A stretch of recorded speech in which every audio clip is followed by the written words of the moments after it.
But Israel is really crazy. They figure out ways to prevent this stuff. Like, the stabbing was happening for a few months, and now it doesn't really happen so much.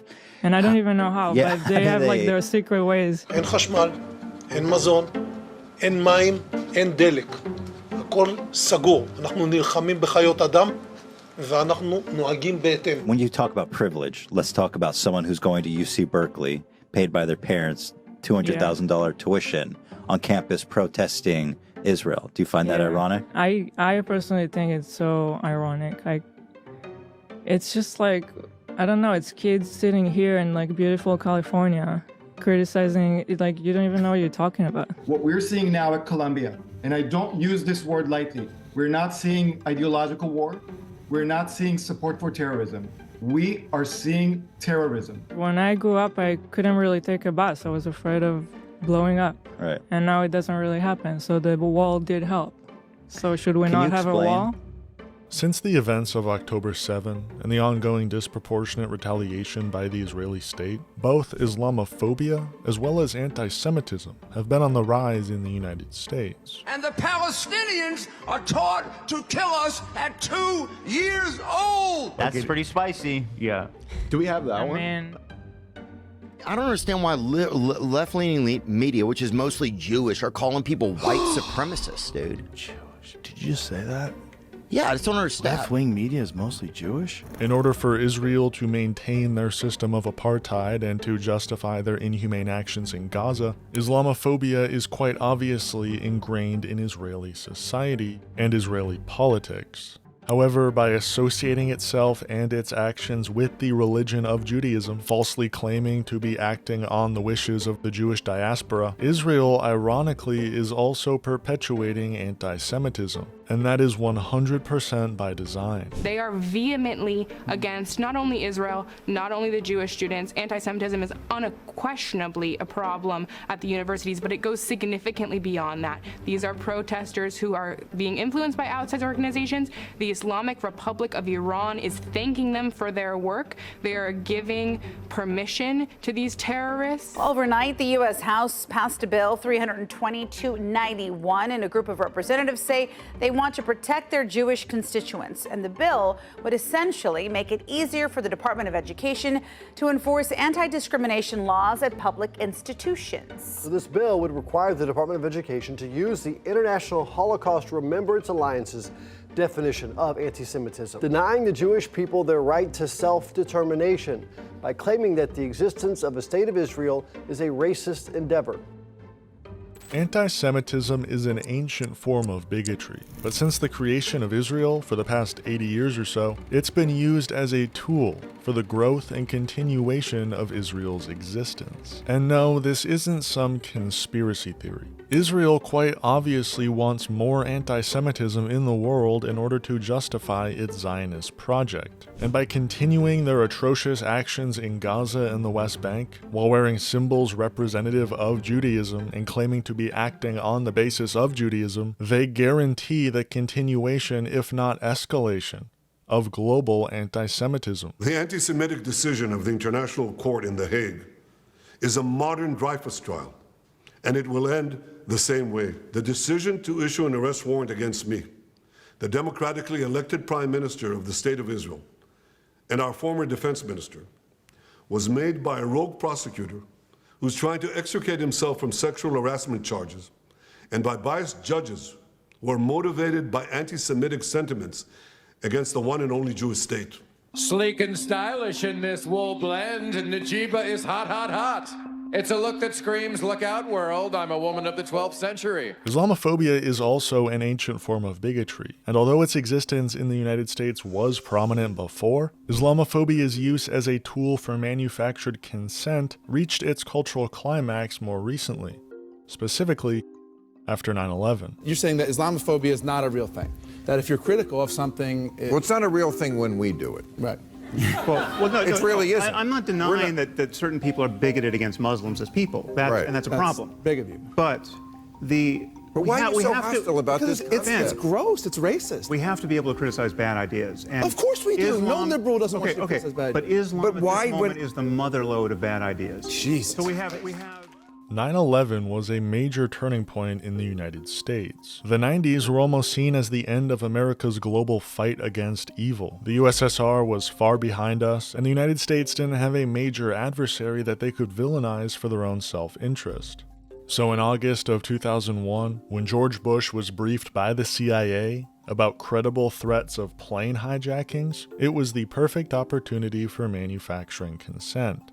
And that opportunity became reality on September 11th. Today, our fellow citizens, our way of life, our very freedom came under attack in a series of deliberate and deadly terrorist acts. I've directed the full resources of our intelligence and law enforcement communities to find those responsible and to bring them to justice. We will make no distinction between the terrorists who committed these acts and those who harbor them. For the next 2 decades and counting, the United States would use this day to not only justify their actions in Iraq, but to justify any sort of potential war crimes inflicted on an Arab or Muslim population. The 9/11 attacks were carried out by Al-Qaeda, an organization headed by Osama bin Laden, which had openly declared war on the United States and was committed to killing innocents in our country and around the globe. And so we went to war against Al-Qaeda to protect our citizens, our friends, and our allies. And 9/11 was only the catalyst. Growing up in the United States post 9/11, I was surrounded by subtle yet quite obvious in retrospect anti-Arab propaganda. 2013 saw the release of World War Z, a zombie apocalypse movie, where at the movie's climax, we see a mob of zombies scaling the walls surrounding Jerusalem and attacking the civilians taking refuge. And who's on the other side of that wall in real life? Palestinians. This movie literally illustrates Palestinians as blood-hungry zombies. 2014 saw the release of American Sniper, a film following U.S. Navy SEAL Chris Kyle and his deployment in Iraq and then New Orleans. He then later said that when he got back home, that he was on top of the Superdome and he shot over 30 looters during Hurricane Katrina. What a preposterous lie. How stupid are you if you believe that? Throughout the film, he's seen as both a hero of America's freedom, as well as a victim of our own actions, almost making it seem like we had to be in Iraq, but it was still a sad situation. God, I love neoliberalism. And what was happening during the release of this movie? The United States was propping up and funding rebel groups in the Syrian civil war to overthrow President Bashar al-Assad. And whoops, we just created ISIS. We also grew up with master works like Captain Phillips, where Somali pirates are given zero humanization or explanation for why they're hijacking ships, the only explanation being they're just a bunch of crazy Arabs. Or the beautifully innocent movies of Sacha Baron Cohen, a British man who's made an entire career off of perpetuating dehumanizing anti-Arab stereotypes. In my country, we have KFC. Kazakh fried cat. These associations in our media create an anti-Arab bias in the minds of its audience. But where those biases are confirmed is when these victims of American imperialism reach a point of retaliation, like the events of October 7th. Today, the people of Israel are under attack. In this moment of tragedy, I want to say to them and to the world and to terrorists everywhere, the United States stands with Israel. I got up this morning and started this at 7:30, 8 o'clock, my calls. Hamas terrorists crossing in Israel, killing not only Israeli soldiers, but Israeli civilians. Entire families taken hostage by Hamas. Just days after Israel marked the holiest of days in the Jewish calendar. It's unconscionable. For the past year, ever since October 7, 2023, Islamophobia has seen a resurgence in American media. Palestinians are described as terrorists who have a hidden desire to unalive Jewish people from a young age. Rudy was saying that Palestinians are taught at 2 years old to kill Americans. That's pretty spicy. Yeah. Do we have that one? mean, Like Kamala. The other one. I could add it. And those who support the people of Palestine are labeled anti-Semites or even terrorists themselves. What we're seeing now at Columbia, and I don't use this word lightly, we're not seeing ideological war. We're not seeing support for terrorism. We are seeing terrorism. And what it was literally a vigil for terrorists. Now, I was on the University of Washington campus last week when they had this big rally, this big march for Hamas, when they were literally chanting, "From the river to the sea, Palestine will be free." And they mean free of Jews. They want all Jews out of the land. I had people literally tell me to my face that they were celebrating the fact that babies had their heads cut off. There's nobody on the entire platform to call him out. Nobody. They've all been banned. They've all been banned. Nobody. There is not a single dissenting voice with his straight up radical, anti-American, anti-Semitic, pro-China, pro-Russia, pro-terrorism takes. This is fringe, psychotic shit that is not normal. Anti-Semitism, however, has also been on the rise since October 7th, thanks to Israel's undying ability to associate its war crimes with the religion of Judaism. A religion, by the way, that is fundamentally built on peace and the idea of loving thy neighbor as thyself. My Jewish values teach me to oppose apartheid. Now, the reason I've decided to make this video is not simply to analyze the growth of both Islamophobia and anti-Semitism. The way politics is today, political analysis becomes significantly more interesting and easier to understand when discussed in the context of internet drama. In fact, this OG YouTuber has built an empire, a dying empire, off of internet drama. This OG YouTuber, famous for his appearances in blackface, brownface, whiteface, and poopface, has more recently become famous for spewing, on the daily, both Islamophobic and anti-Semitic rhetoric. Fresh criticism for Hassan, who is an outright supporter of terrorism, quite literally. He is a champion for terrorism and a supporter of terrorism. And if you don't believe me, watch the video. Now, there's a lot of details I could get into regarding Ethan's racist crash out, but I'll save that for a future video. What I really want to focus on today is this tweet and the context of this tweet by Hassan Piker. My former podcast co-host misunderstood me when I said in America that anti-Semitism is institutionally unacceptable, but Islamophobia is permitted if not encouraged. Yesterday, he proved my point. Ethan has a long history of Islamophobia, stretching all the way back to his time in Israel. Go figure. Like when Ethan and Hila visited an Arab village, and Ethan was afraid of the call to prayer.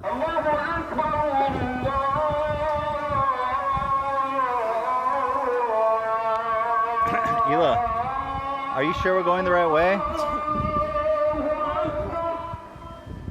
Hila, are we going the right way? I'm hoping so. Yeah, no. I don't know, we just need to find the water. You know what they say? Follow the Allah Akbars. Or when Ethan said Arab Muslims have an inclination towards committing acts of violence. I do, on the other hand, acknowledge that, I think per capita, a lot of the weird fucking terrorism and crimes and shit, there's definitely some strong thread of violence through the Muslim community. Yeah. Or Arab Muslims, to be more specific. Or when Hila said the wall between Israel and the West Bank had to be built and was proven effective. They built a wall, and Israel should be a one state with Palestinians and Israel all living together. They should reduce the borders and remove the gate. That to me seems like super ignorant. It is, because when I grew up, I couldn't really take a bus. I was afraid of blowing up. Right. And now it doesn't really happen. So the wall did help. There's still a lot of other ways. There's tunnels and, Yeah, rockets. Yeah. When Hila was a kid, there was no wall around greater Israel that blocked out the West Bank and Gaza. And it was I remember in the newspaper when you were growing up, almost daily, right? Not Suicide daily, bombs but it was weekly. happening a lot, and it was terrifying, yeah. In cafes, shopping malls, and buses. Mm-hmm. And it was just like a slaughter. It was just a slaughter. And so they're like, oh, let's build a fucking wall then. And lo and behold, no more suicide bombs. And my whole time there, my whole 5 years living there, there was one failed, shitty attempt. Mm-hmm. The list goes on. You told me once you went on a mission with them. To a terrorist city. But these clips are all quite old, and for a while there, Ethan was able to hide any of his own Islamophobia. Yet when October 7 took place, Ethan Klein's Islamophobic tendencies came to the forefront. I find it incredible that people think that Hamas is going to take over all of Israel and happily coexist with Israelis. there's a state of Palestine, it makes sense. But if you're in one state, all that's going to happen is like everybody is trying to bring as many people there as possible. And like by the time, there frankly are a lot of Palestinians, right, in the area. And once the Palestinians outnumber the Jews, basically anything is fair game for the Jews. Anything. Oh, it's going to be a secular country? You mean Hamas, the Islamic fundamentalist group, is going to come out and do a secular country? What the are you talking about? I feel like people are so deluded. They'll look at something like From the River to the Sea and be like, oh no, that doesn't mean that they want to, they just want to create a secular state and peacefully live with Israelis. By the way, segregation is not real. There's 20% of the population in Israel is Palestinian, full citizens, integrated in all levels of work. And over time, he played victim, claiming that people calling him a Zionist are being anti-Semitic. Ironically, an anti-Semitic statement in and of itself. But I'll get to that in a bit. That's my problem, is that people, they're watching with the expectation, they're looking for any little nugget to get indignant over and to call me a Zionist. Mm-hmm. If you call me a Zionist, you're an anti-Semite. You know why? Because I'm not a fucking Zionist, and I've made that exactly profoundly, deeply clear. So when you see someone on Twitter, when you see someone in the audience calling me a Zionist, what they're calling me is a fucking Jew. Mm-hmm. And this whole Zionism thing is just so fucked up. It's basically a purity test on Jews. Mm-hmm. You got to be, are you a good Jew or a bad Jew? So in what world is that normal? To be like, sorry, no Zionists, death to Zionists. So, you go to all these campuses, no Zionists allowed. So they're saying, are you a good Jew or are you a bad Jew? That's the conversation. And again, I emphasize this because I don't think people appreciate it, but 90% of the world's Jews would be considered Zionist. For the most part, Ethan didn't mention Hassan once, or vice versa, for the past year. And although Ethan decided to end leftovers, and thus end any discussion regarding Israel-Palestine, the topic did still make its way into an episode here and there. And it was still quite clear that Ethan and Hila had some difficulty with the topic. But it wasn't until the day of our Holy Lord, September 11th, 2024, when Ethan Klein decided to go on a full-on spite-driven and seemingly Islamophobic crusade against Hassan and anyone associated with Hassan, more often than not people who are pro-Palestine. Why did he all of a sudden decide to go on this deplatforming campaign against pro-Palestinian streamers, many of whom are Arab themselves? Simple. They were promoting terrorism and simping for Osama bin Laden. My friends, it's so good to see you again. Happy Friday to all of my... Happy Friday! To all of my beloved audience members, to my crew, to my beautiful wife, to my dogs. TGIF. I want to talk about my beef with bin Laden. Okay. Okay.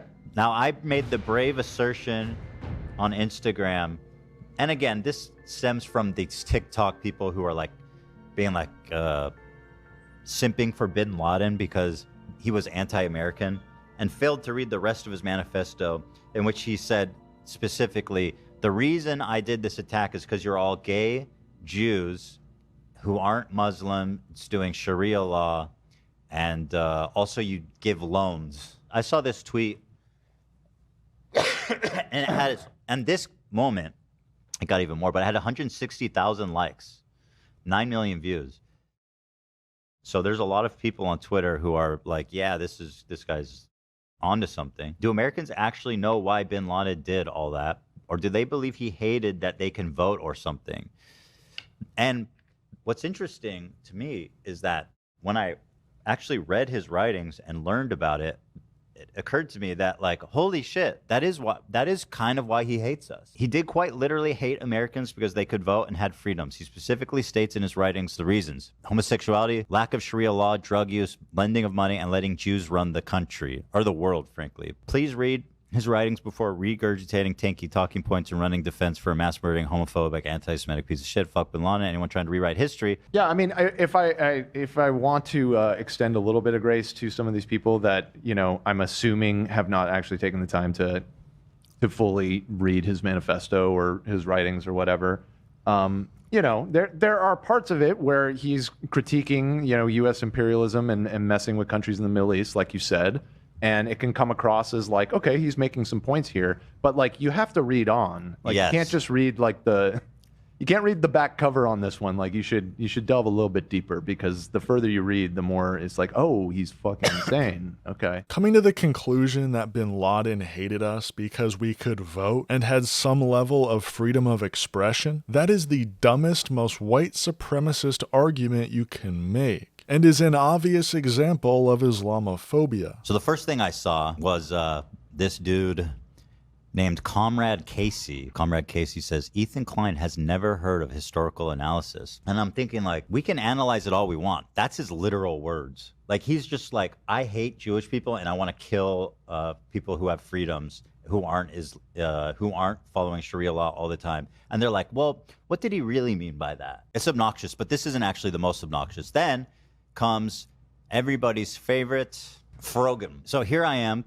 saying, actually, Osama bin Laden bad. And her response was, this motherfucker never shuts up. Oh my God. I mean, you could shut up yourself. It was this collection of leftists on Twitter giving a correct analysis for what transpired 23 years earlier that officially marked the beginning of Ethan Klein's public hatred for socialists. Someone who a year earlier described himself as a socialist, or at least socialist adjacent, had now reached a point where he hates most socialists and thinks of them all as terrorism, simping anti-Semites. So anyway, here's what I says.